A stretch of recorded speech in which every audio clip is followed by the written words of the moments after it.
Welcome to Follow Your Curiosity. Ordinary people, extraordinary creativity. Here's how to get unstuck. I'm your host, creativity coach Nancy Norbeck. Let's go. My guest this week is Kerry Malawista, a psychoanalyst and writer who uses writing to heal. She's the co-director of the New Directions in Writing project, which offers programs in writing from a psychological perspective. Her publication credits include The Washington Post, New York Times, and Delmarva Review, which nominated her for a Pushcart Prize. Her first novel, Meet the Moon, focuses on a young teen after the loss of her mother. Kerry talks with me about how she came to writing later in life, creating a writing program, the Things They Carry project, to help healthcare workers cope with the pandemic, how she turned her own story of loss into a novel, how we perceive memory and truth, and more. Here's my conversation with Kerry Malawista. Kerry, welcome to Follow Your Curiosity.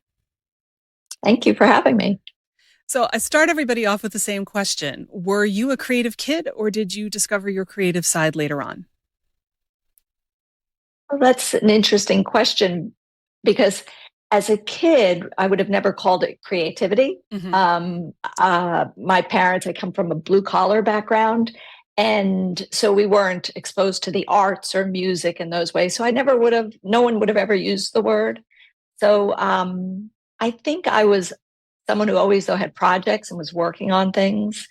And my parents gave the idea of you can do anything you set your mind to, and encouraged ideas, which in the end really were creativity, but I would never have thought of it that way. Mm-hmm. So it's not like I was writing or doing any of the traditional things. But, my mother always was, like having an idea the room would look better if we knocked down the wall. And she would take a sledgehammer and go to it. And my father would come home and say, "Oh, yeah, Helen, that really worked well." So it was a very encouraging of doing things, but never would have called it creativity. So I don't even think I heard that word until I was in my doctoral program. And a professor said, "Oh, you're so creative." And I was like, "Really?" Wow.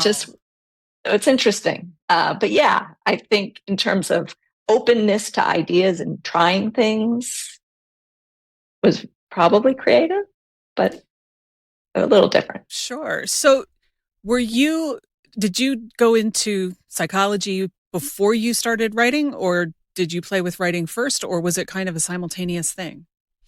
Yeah, no, I went first for my master's in social work and then a PhD later. So I had to write, like any in terms of being a student, but I never saw myself as a writer or anything writing, creative nonfiction or fiction.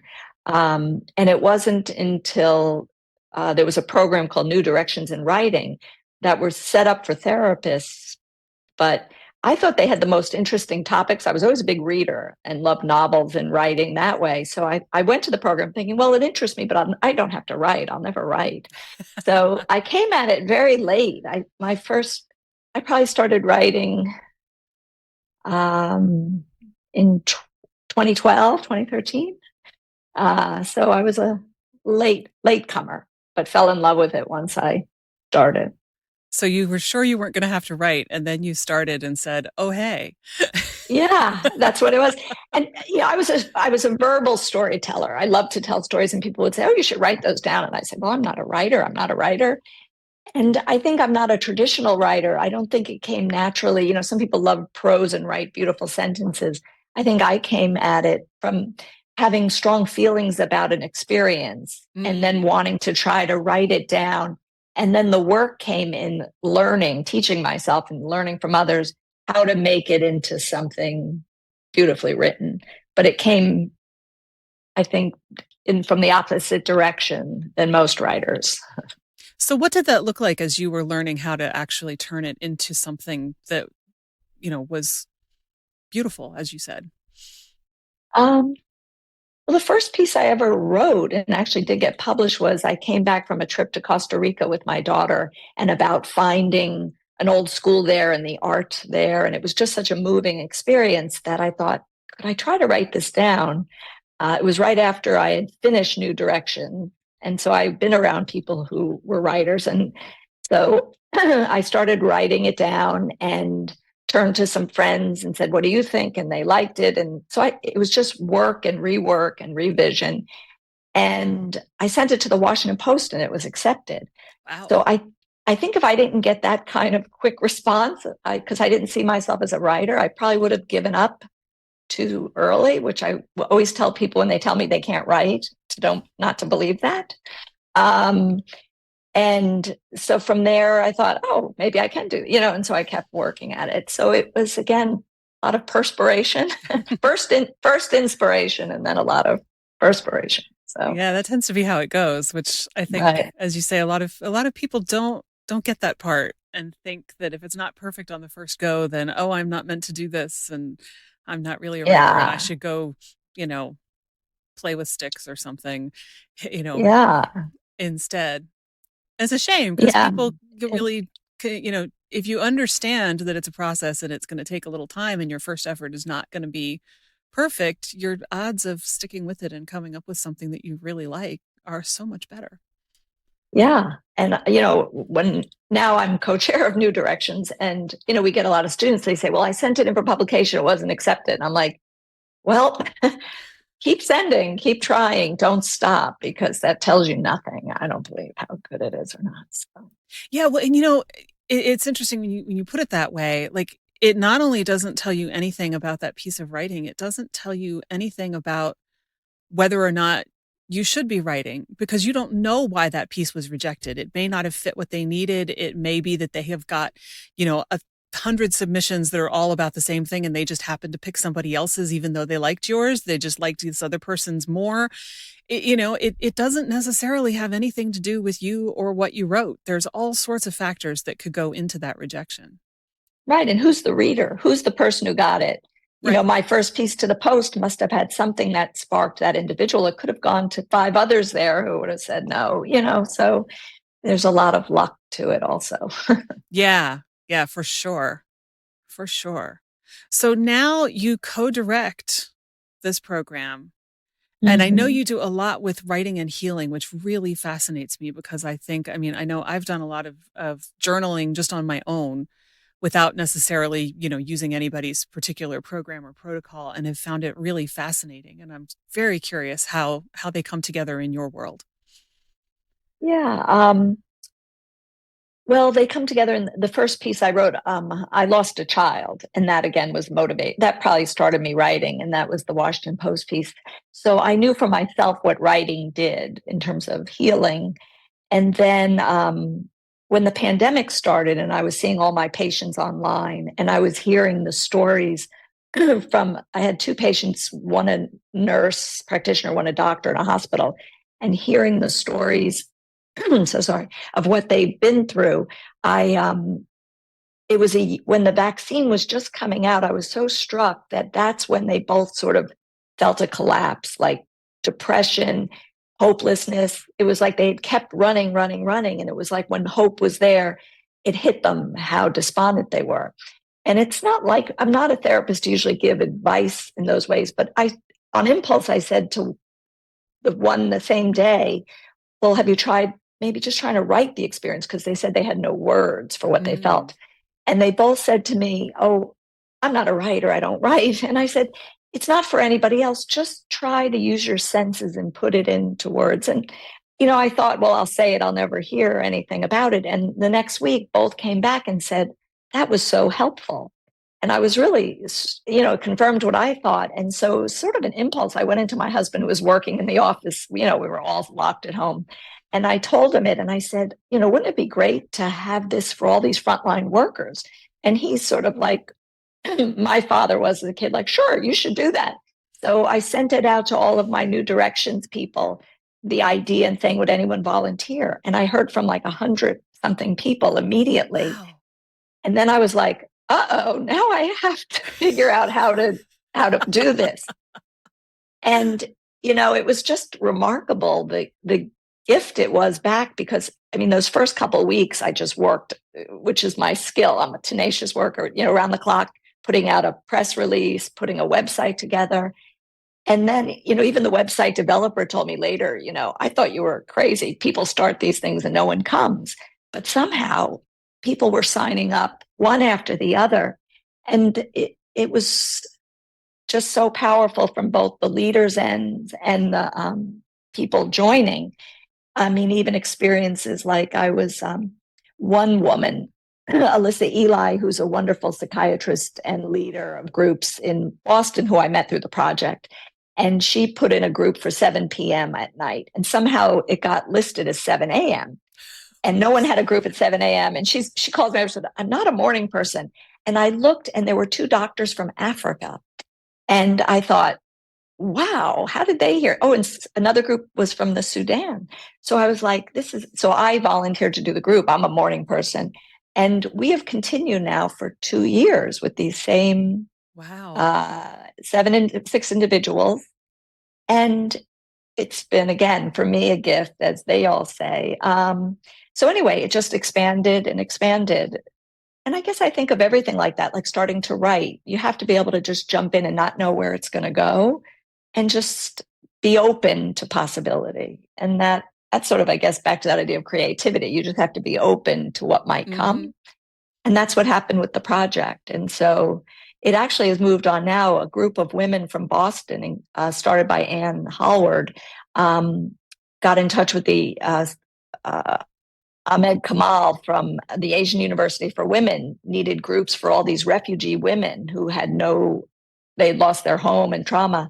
And these groups were then used by this committee, and they lead groups in Bangladesh right now, for all the young women there, with leaders, therapists from this country. And again, it just keeps multiplying. So Wow.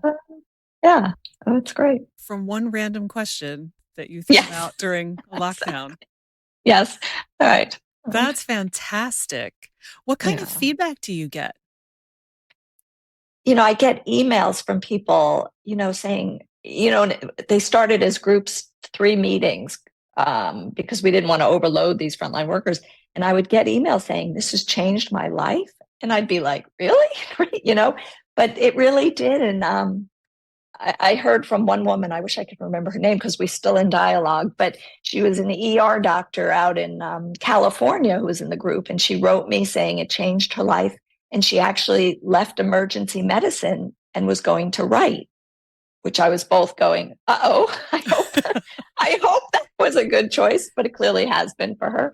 So it just had a profound effect on many. And actually, not long ago, Room, which is an online journal, put out a book of ours of writing from the things they wrote, and some of the writing from the frontline workers, which again was very powerful. So it gave a lot of comfort and meaning to many, and that's what we hoped for. So. Yeah, that's phenomenal.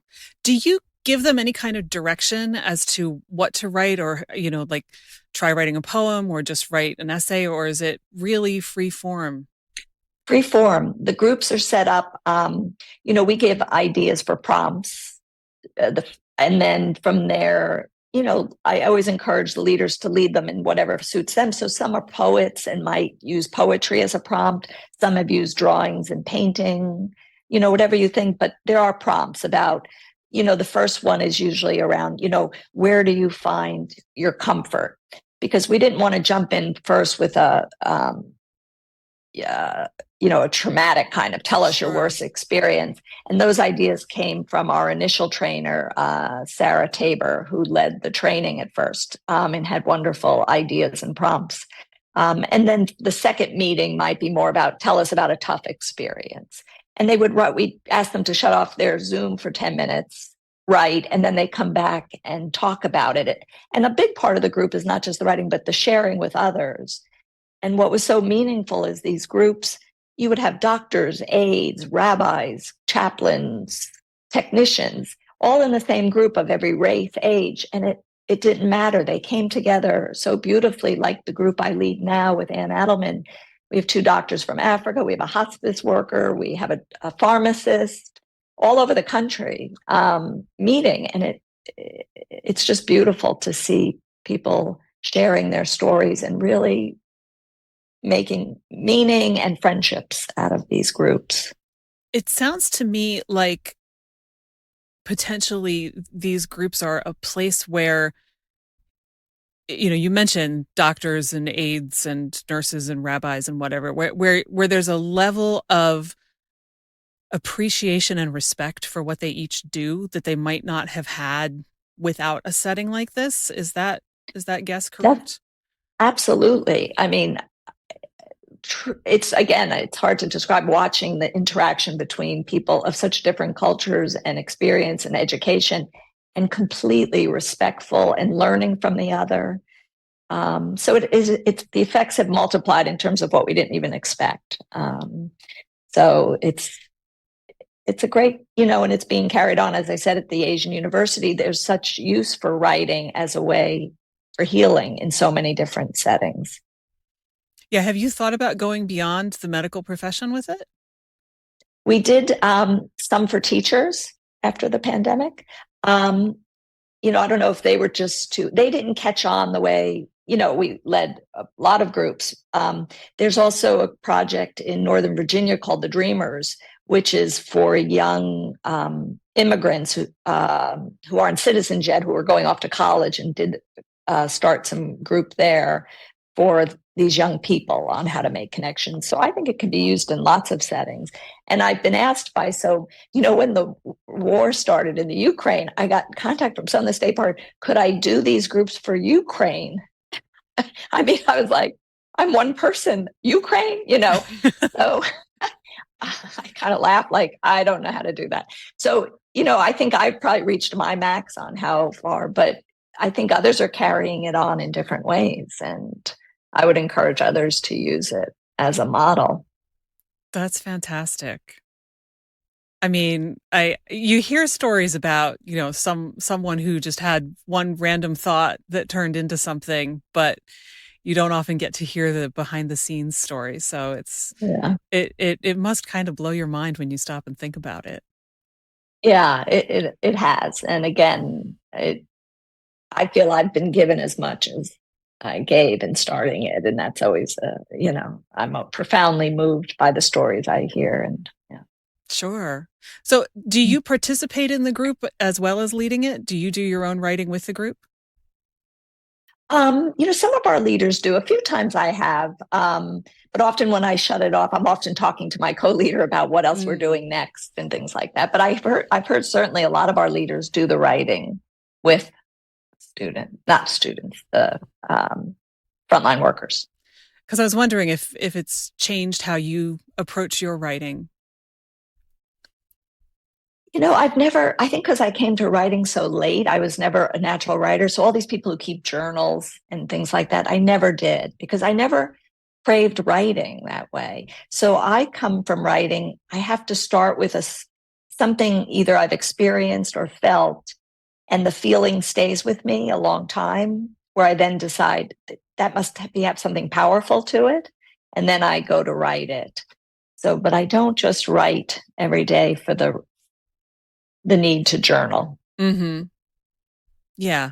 And that's okay. Not everybody is a journaler. Not everybody is a put it all on paper and see what happens type. And that's totally okay.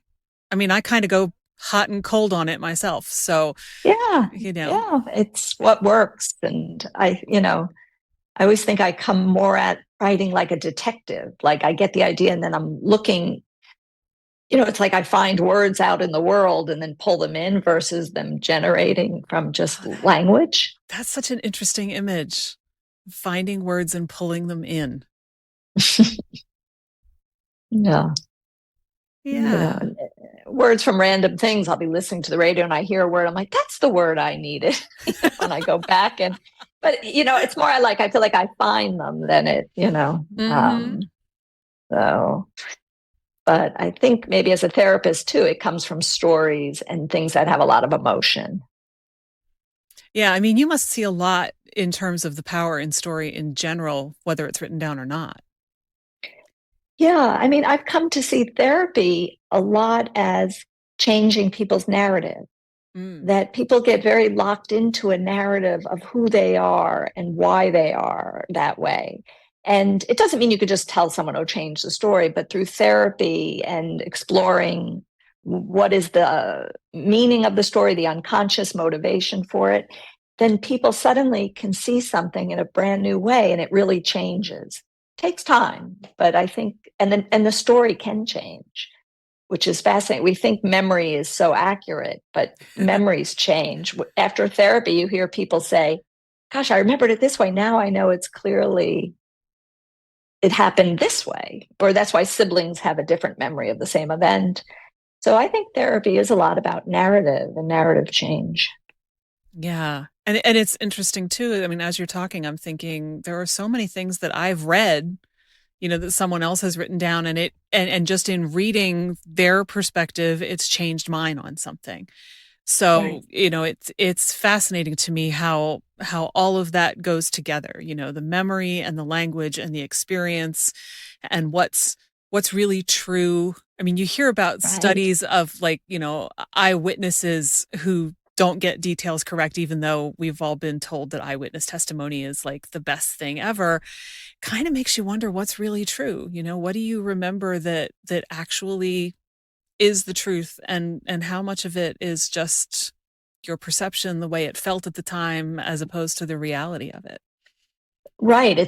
There's difference, I'll tell patients is true between fact and truth. Truth is emotional, and it is true. And I do that with couples, trying to let them, when they debate each other, and I'll say, but can you believe it is true? Even I'll use the example of a thermostat. Your house is set to 72. Your husband says it's hot. You say it's cold. Both are true. The fact is it's 72, but the truth is it could be hot or cold. And I mean, in my own life, I've seen so many memories shift when I learn a new fact. Even before my eyes, I can see the memory corrected. And even though I would have swore it was the other memory, and the power of that is very strong. It's wild to think that that's even possible. Yeah. And yet, when you see it happen, it's accurate.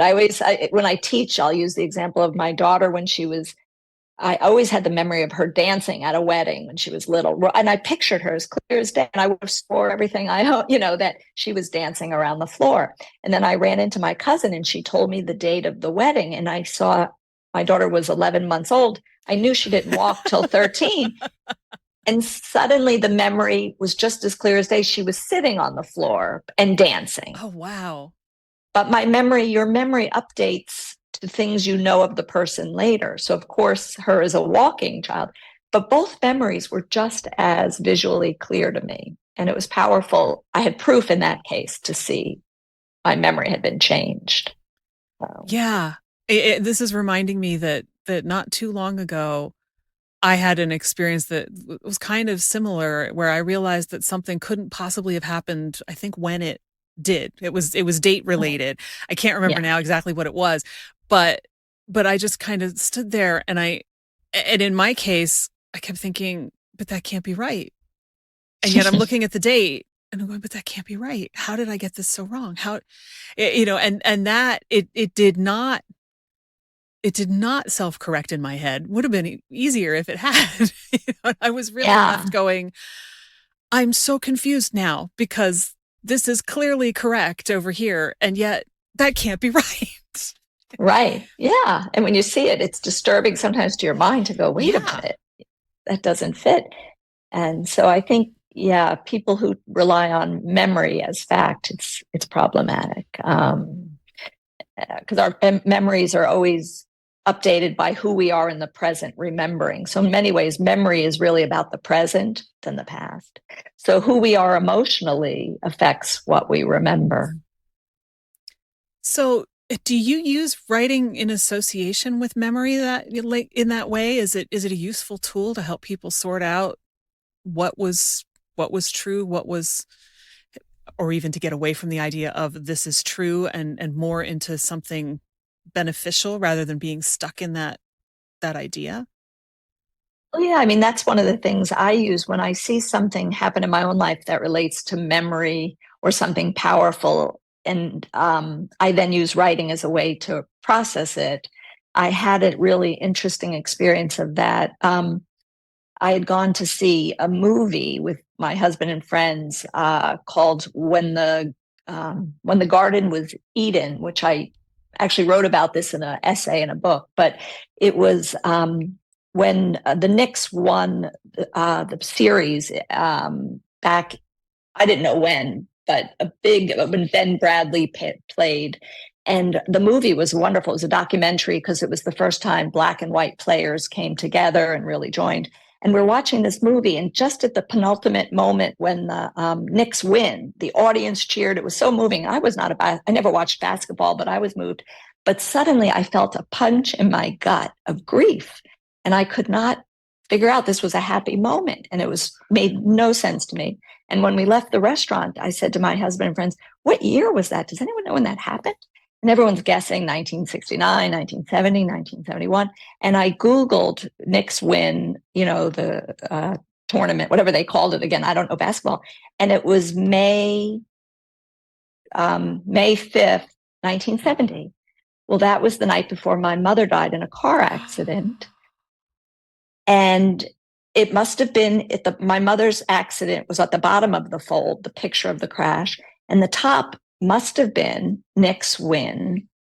But I still have no memory of the Knicks winning. I have no knowledge of the Knicks, nothing. But yet in that moment, my body had registered that memory. But it wasn't like I got the memory back because I still didn't remember it. But I'm certain, because that gut punch, I never even usually feel as an adult about my mother. So that's another one of those powerful how the body remembers moment. That's amazing. Yeah. So that one I had to write about because I had to process, like, what was that? But if I hadn't gotten the date, I would have never had any idea why that meant anything to me. Right. So. Wow. Yeah. Again, that's the kind of thing that I've heard stories about. So, but it doesn't really seem real till you hear it from someone who's experienced it. Yeah. And once I have that's what makes me write. Then I think that is such a powerful moment and might help others. And so then I'll write it. But they're usually about memory in some form or the other, even if I'm not consciously thinking about memory. Mm-hmm. But everything we do, even our idea of future, we don't have a future without memory. They do studies on people, and someone who's had either some kind of brain seizure or tumor who loses any kind of memory, they can't envision a future. If you ask them to picture a future, they're not able to. Wow. So how they're so linked. Our memory and our future. I mean, that kind of makes sense because your future is sort of imagining things that haven't happened yet. It's like imagining the memory you haven't had yet. Right. And you have to have some experience to know what it is, you would imagine. Right. So, yeah. So memory is really about the present. Yeah. And combining that moment between past and future. Wow. So when you started writing more for yourself, I mean, you've mentioned that you write about things that you think might help others and things that you need to process. I mean, how did you really, aside from I wrote this one-off thing and I sent it off to the Washington Post, like how did you form this more serious writing identity for yourself? Yeah, well, after that Washington Post, and then when I would teach in doctoral programs or people training to be therapists, I would always use personal stories because I always thought they made them the most accessible. So my first idea for a book was to use sort of memoir stories and then have the story follow with an explanation from a psychological viewpoint, but trying to use everyday language. Because I found when I would teach students, you would tell them something, sort of like medical students, they'd go, "Oh no, do I do that?" Like it was something bad. And I was trying to normalize it. So that was the first book, and I did that with two colleagues, Ann Adelman and Catherine Anderson, because I was such a novice to writing. I thought, could I do a whole book? And so we did that. And then from there, did other psychology books. And at the same time, I was publishing a lot of op-eds and personal essays. And I was trying to write a memoir of my childhood about my mother dying. And it wasn't working as a memoir. And friends who would read it would say, "This would be a great novel." And I'd say, "Oh, but I've never written a piece of fiction. I don't know how to write fiction." And I kept working at it. And then someone else would read it and say, "This should be a novel." And I go, "Same story." And then finally one day I said, "Okay, why don't I try?" And so I started trying to write it as fiction, which was a big learning curve. I worked many years on how to do it, because it was very hard to give up the story I knew to make it fiction. But I did, and last year it came out as a novel. And so that was a big moment and very exciting to make that transition. I don't know if I could do it again. It was very, very hard. You probably could, but that's very interesting. The idea of letting go of the story that you know as yours in order to turn it into fiction. How did you manage that? Well, it was hard because, again, I was someone who always based on, well, this happened, or did it not? At least what I thought happened. And I actually, I found this wonderful writer, Bill Rohrbach, who's up in Maine, who I would use sort of as a teacher, and I would send him things, and he'd go, "But Kerry, what else could have happened?" And I'd be like, "But this happened," and he pushed me to try to use more imagination with it, which has never been, part of how I've used it. And so I would just rewrite and rewrite and I mean, like anyone who's written a novel, but at least I had a starting place, which now I've learned most novelists come from something, an experience they've had. I don't know how you could write so deeply on something without knowing it. But I mean, I guess there's novelists who get so good at it, they can really create a whole story. I don't think that's something I could do, but so that's how it became a novel. Yeah. So in the process of reimagining it, did that change your experience and your sense of what actually happened? In that case, no, because I think why it wasn't working as a memoir is, in my mind, memoir, you have to be really struggling with something about what happened to you and trying to work it out. And the death of my mother, I dealt with many years earlier. I wasn't in any crisis about it. It was more even some just funny stories about what it was like, 4 siblings without a mom. And so it wasn't working as a memoir. So I don't think by writing it, whereas when I do write memoir, person, I'll say I am working something out. But I think the fact that it wasn't working was there was nothing I was trying to figure out about it. So it worked better as fiction, because I did want to capture, I guess, the therapist in me. I see a lot of kids and adolescents and who've lost people, and I understand well the psychology of what goes on in a child's mind. So in this family, I had the novel kids from 2 to 13, and you get to really see all the experiences of what it's like to lose a parent at these different ages, how a child thinks about it. And I also wanted to present a family where there's a lot of resilience. So much today is about trauma, everyone's traumatized. And I wanted to show a family that go through something very, very terrible, but that they go on and, thrive and love each other, and good things happen too, despite the grief. Yeah, so it sounds almost like it's a how-to for everybody who's in that situation, whether it's an adult or the child or a friend of the family, but written up as a novel, which is really pretty cool. Yeah, that's nice to say it that way. Yeah, I think adults like it too, whether you've lost someone or not, because, it, sort of has a child narrator, but I'm not equivalent, but like sort of To Kill a Mockingbird, like a spunky main daughter, but you can relate to the story in that kind of way. Yeah, I'm thinking that, having the therapy background, it must make it, and you may not be able to compare because you have always had the therapy background, but it must make it easier is probably not the right word, but you bring to it an insight about how people tick that somebody else who's sitting down to write a novel is kind of going on their instinct and their own experience, as opposed to an actual background in working with people and how they react to things and why. Yeah, that's what I would hope. I guess the risk is someone with the background can make it sound too intellectual or use language like describing things, which even when I teach therapists how to write, I try to get away from jargon. And because sometimes I was always a big novel reader, I would be blown away by the depth of psychological understanding of some novelists who never said, the ones who were really great. I used to think, well, they did it better than therapists in writing, because therapists would write, just technical, and you come away not knowing the person. You hear these words. So I always thought I learned a lot from novelists about how to just show a person and capture who they are in depth.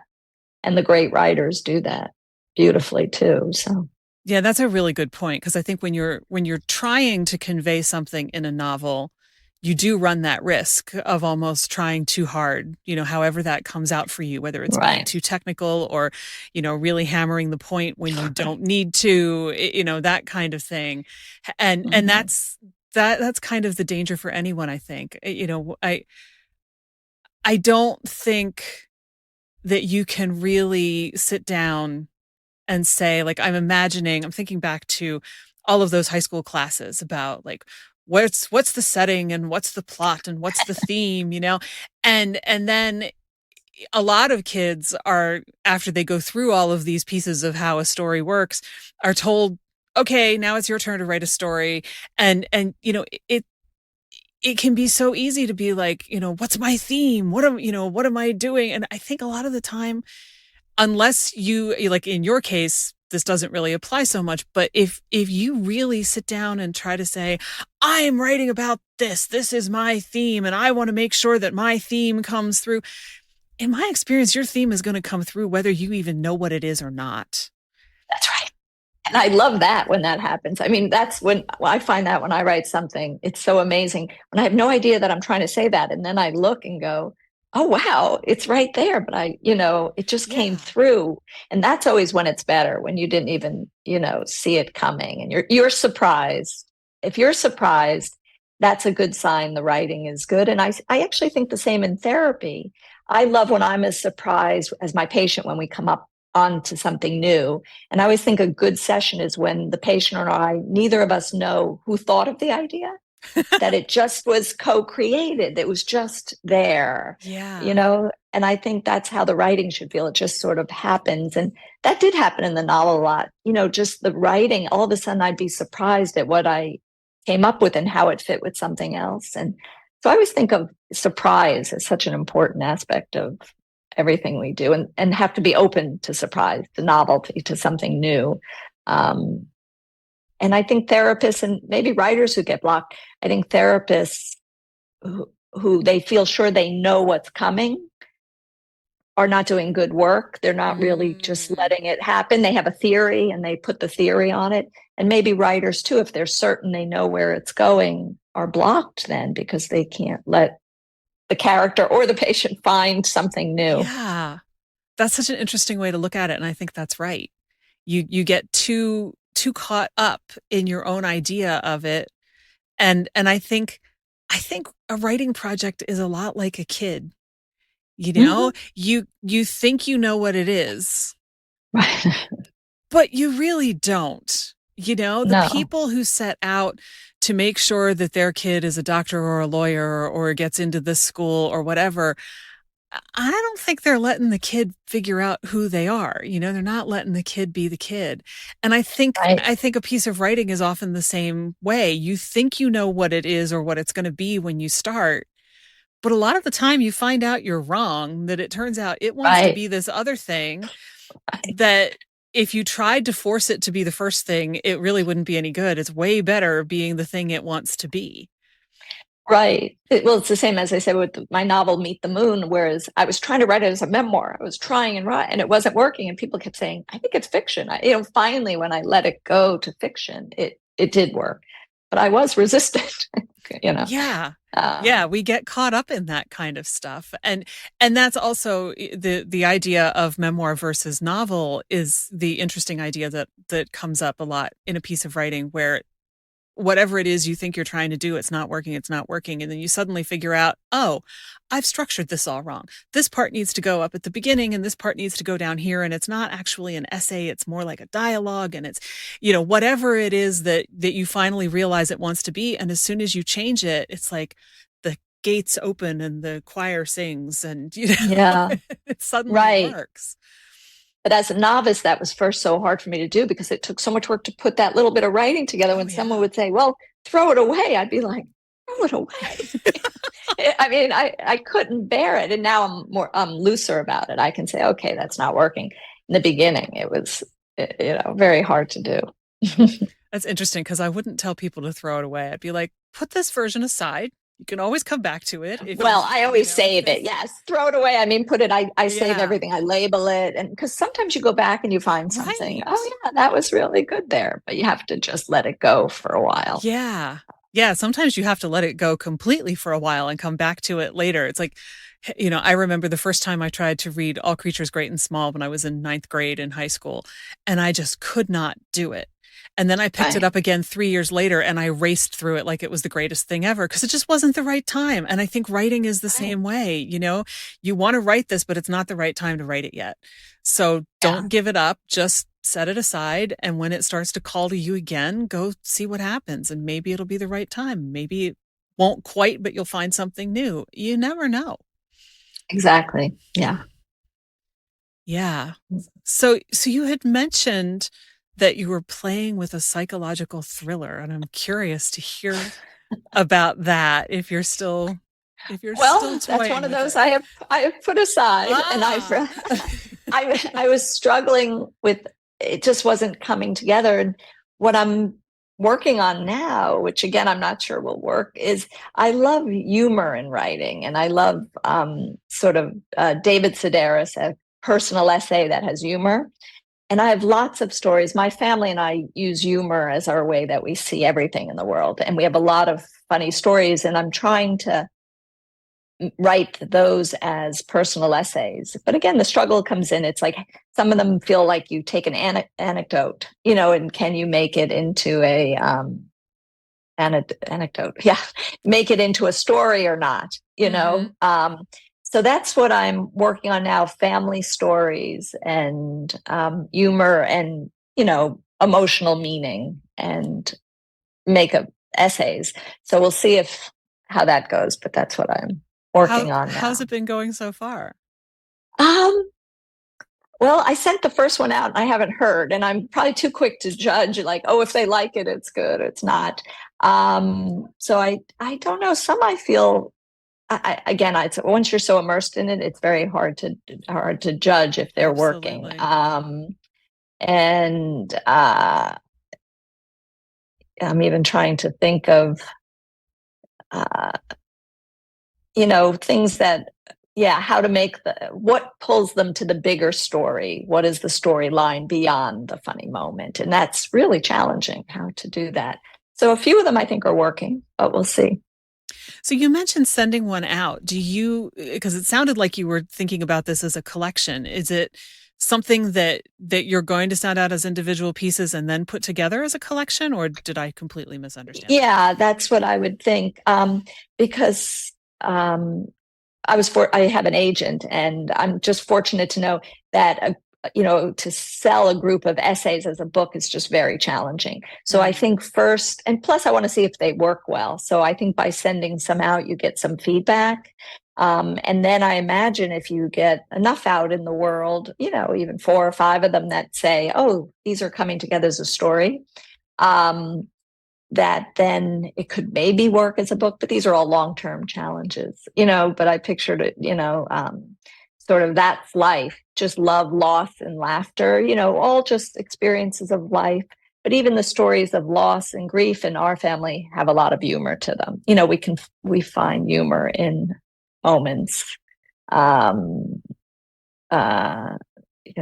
of them is called Death at a Funeral, and it's about my husband and I had gone to see the movie Death at a Funeral, and it says you'll die laughing as you go in, the sign. And within watching it, my husband and I, who love humor, we laugh a lot, we started watching, and he tossed back a milk dud at a very funny scene. And I thought, oh, he's going to laugh so hard, I'll spit it out, so I won't look at him. So I kept watching, and then I didn't hear him laugh anymore. And I looked over, and he's turning gray. And I realized he was choking, but he was so seriously choking that he wasn't even moving or making sounds. And this is in Bethesda, Maryland, which is, outside DC, a high-end suburb, in a fancy movie theater. And when I stood up and yelled, "Is there a doctor in the house?" it was like boom, boom, boom. The whole place came down, and along with a few lawyers, Wow. And someone Heimlicked him. And so it's all about loss, but it's also about the relationship with my husband and sort of what it's like. So I'm trying to capture both in that story at the same time as finding humor in near death. But because then we go he had to get an ambulance and oxygen, and we're in there, and he knew I've had some serious losses, so he knew I was upset. So he's in the back pulling his oxygen off, asking, was I okay? and the driver kept looking over like, boy, she must be quite a bitch.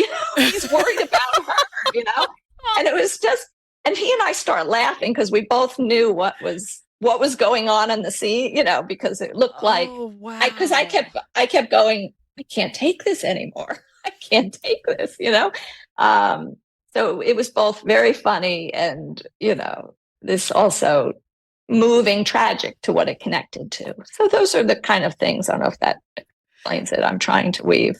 Yeah, that must be an interesting thing to have written about, because you have, that balance of, you go to the funny movie, you're expecting to laugh at the movie, and then this other thing happens, and yet, it's terrifying, but you're also laughing at it. I mean, that is an interesting emotional balance to try to write. Well, that's the challenge. Yeah, that's what I'm trying to, how do you hit the humor, but how do you not hit it in a way that misses it? And how do you not hit people over the head with loss in a way that's, so that's why we'll see how they work. But that's what I've been trying to do in these pieces. Wow. That's impressive. But they're fun. Well, and if they're fun, I think if they're fun for the person who's writing them, they're way more likely to be fun for the person who's reading them. I mean, you pick up on that one way or another as a reader, that there's that whole sense of amusement and lightheartedness or excitement, depending on what you're writing. And if you let that come through you, it comes through on the page. That's what I think you have to have, right? You want to have I think any piece that works well for me has to have some feeling that comes through, not just the beautiful writing, but for me, it's emotion. And, yeah, I would imagine, and correct me if I'm wrong, but that the therapist part of you informs the writing that way, that there are certain things that you really want to make sure you do or even don't do as you're writing a piece. Yeah. Sometimes students, will write a piece about trauma, and they write in a way that just sort of, annihilates the person reading it. They don't realize the impact and how to temper it in a way that you're getting the meaning across, but without wanting the person to put the writing down, like, oh, I can't bear that. That's always the line too, of how to make it bearable. And maybe humor helps with that. That's why I've always loved David Sedaris. Because he beautifully does that, tells, moving stories with a lot of power, but he makes you laugh as you're doing them. And again, I think people can see themselves more readily, and he always makes himself the brunt of it, which I've always done that with my humor pieces. I never make fun of others, or I have no desire to. I always will make myself the person who's done the ditzy thing, or done the, the funny things. So. And that's an interesting thing to do too, because it's not like you are the only one on the planet who's ever done the ditzy thing, right? And yet, it makes sense. You don't want to punch down. You don't want to take on somebody who doesn't deserve it. And so the only safe target in many circumstances is you. And frankly, we've all done things that deserve to be laughed at. So but it's still, I would imagine, if you do too much of that, then if you're not careful, you can turn it into, kind of beating up on yourself a little bit at the same time. So that's an interesting line to walk too. Right. Yeah. Which I don't think I'm doing that, because I see these as all human things. Mm-hmm. And that's what I'm trying to say. Yeah. I'm not like, criticizing myself. I'm like, look, this is what we do. And I've carried that over in my psychology writing. I don't write about patients anymore. I mean, I'll write about a patient in a generic little story way, but I don't write details, cases about patients anymore, because I feel like if I can't make myself vulnerable and the center of a piece, then I shouldn't be doing that with patients. So I almost always use myself as the example, and not about particular patients. I think there's value in that too, because a lot of people see therapists as like the people who know everything, Right. And so right. Demystifying that can't be a bad thing. Yeah, that's what I think. To see we all have the same, struggles, worries, and different ways we handle it. Yeah. And a lot of the things we do are funny, even if we don't realize them at the time. Oh, and you have to be able to laugh at yourself. I mean, that's what I think with anything. You have to be able to, find what's funny in a difficult situation. Makes it a the whole best lot part easier. of resilience. Yeah. With resilience, I think one of the lead things of resilience is humor, being able to step back and laugh at something. Yeah. So if somebody who's listening wants to start doing some kind of writing to get to know themselves better or to process something that happened to them, do you have suggestions on how they should go about that? Yeah, well, what I would say is take the experience, and the easiest for a beginning person is to think of your five senses. And I always tell people in our groups that the more detail you put in, the more powerful will be the processing of it. So, when I would talk to the doctors about an event happening, they could say, well, the patient came in, they were sick and they died, versus, okay, well, what was it? What did the stethoscope feel like in your hand? Was the metal cold? What did you smell when you were in there? And it was very moving to watch people describe like the smell of their latex gloves, which they never thought about before. And then some started writing about how they associated it with COVID and even had trouble putting them on. So, what did they smell? What did they see? What did they hear? So I think that's a good starting place if you're wanting to write about an experience, is to just try to go back, put yourself back in the memory and use as many of your senses as possible. I think is the best starting place. That's so interesting. And then see where it goes and build, associations. What connects to what, and let your mind wander, and when people get stuck, I'll say they read back a piece and there's, a powerful few words. I'll say, all right, start with those few words, just go with that. And even I do that with my own writing, and it'll shock me when I let myself do that it opens up the piece in a way that I didn't. We tend to close down with a few words, but so to find some phrases that meant something, and then, well, just take that, and where does that lead you?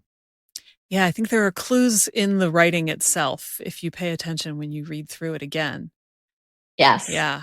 And I like the idea of starting off with the senses, because we tend not to, we get so much sensory information, but we discount and ignore an awful lot of it. And some of that's by necessity. If you paid attention to every single thing you heard, you'd be overloaded in short order, Right. But yeah, we don't notice, was the stethoscope cold? Don't notice the smell. Right. What it feel like. Right. Yeah. What were you hearing? Was it the beep, beep, beep of the, this is with the frontline workers, but whatever it is, it'll help you deepen the story, I think, to get and I'll do that with my own writing. I'll notice, I have nothing about smells. What was I, what were they smelling in that scene? What was there? So. Yeah. Notice the senses and then find the clues in what you wrote. Mm-hmm. That seems like pretty darn good advice to me. Good. So thank you so much for coming and talking with me today. I think this has been really interesting, and I hope that people are inspired to sit down and play with a little bit of their own writing in a way that they might not have been before. I do too. Well, thank you so much for having me on. It was fun talking together. That's our show. Thanks so much to Kerry Malawista for joining me, and to you for listening. Please leave a review for this episode. There is a link right in your podcast app. And in it, tell us about a time when writing helped you make sense of an experience. If you enjoyed our conversation, I hope you'll share it with a friend. Thank you so much.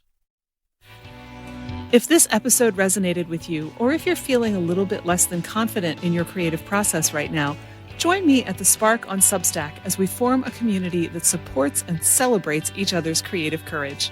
It's free, and it's also where I'll be adding programs for subscribers and listeners. The link is in your podcast app, so sign up today. See you there, and see you next week. Follow Your Curiosity is produced by me, Nancy Norbeck, with music by Joseph McDade. If you like Follow Your Curiosity, please subscribe, rate, and review on Apple Podcasts or wherever you get your podcasts. And don't forget to tell your friends. It really helps me reach new listeners.